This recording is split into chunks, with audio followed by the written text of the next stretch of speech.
Welcome to the Full of Tracy Money Audio Commentary. This is Owen Tracy recording, and it is 2:38 p.m. That is Central Time, and today is January 12th. Today being Friday, is the big picture, long-term audio and video for the various different asset classes. Now, what I'd like to talk about this week is starting off with maturity walls for debt, because this is well understood. Everybody has these long-term charts. It tells us when all the debt is going to mature.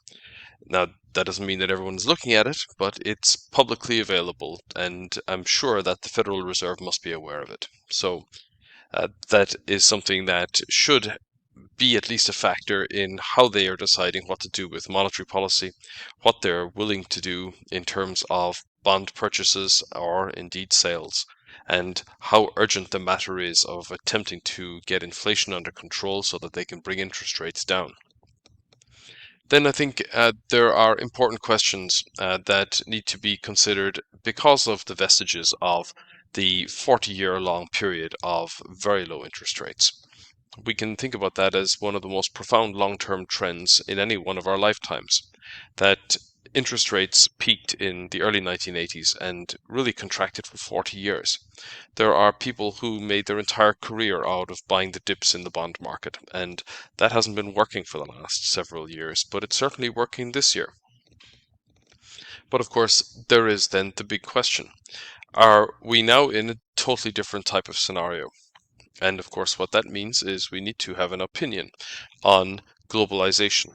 Are we going to go back to a period of time where the free and easy movement of labor and goods around the world will continue to exert a deflationary impact on both the price of labor and goods?